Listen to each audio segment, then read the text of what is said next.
টেনের বাচ্চারা আছো, তোমরা অনেকেই রেখা, রেখাংশ এবং রশ্মি এই তিনটা ওয়ার্ডের পার্থক্যটা বুঝো না। মনে হয় কি যে তিনটা জিনিস কাইন্ড অফ সেম জিনিস, তাই না? সো আজকের এই ভিডিওতে আমি তোমাদের এই তিনটা জিনিস একদম বেসিক যে পার্থক্যটা, ওই পার্থক্যটা নিয়ে একটা আলোচনা করব, ঠিক আছে? সো শুরুতে আসো রেখা। রেখা জিনিসটা হচ্ছে তোমার এমন একটা লাইন যার কিনা কোনো প্রান্তবিন্দু নাই।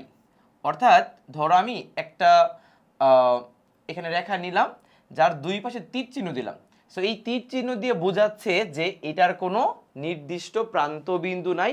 রেখা হচ্ছে অসীম পর্যন্ত বিস্তৃত, অর্থাৎ দুই পাশেই অনেক জায়গা জুড়ে এটা যাবে, বাট এটার কোনো শেষ নাই। বুঝতে পারছো?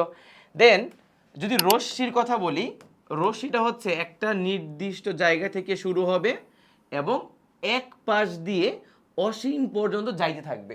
অর্থাৎ তার হচ্ছে একটা প্রান্তবিন্দু থাকবে যেখান থেকে সে শুরু হয়েছে এবং সে এই পথে একদম অসীম পর্যন্ত যাবে।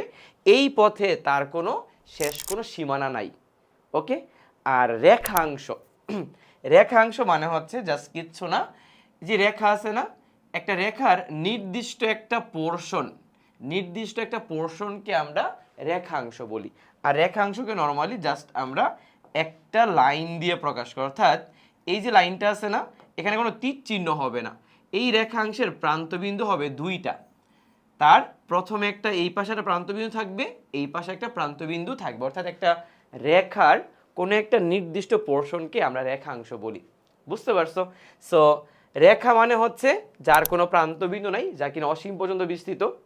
রশ্মি মানে হচ্ছে যার একটি প্রান্তবিন্দু আছে এবং একটি প্রান্তবিন্দু থেকে আরেকটা প্রান্তবিন্দু তার নাই, সে অসীম পর্যন্ত যাইতে পারবে।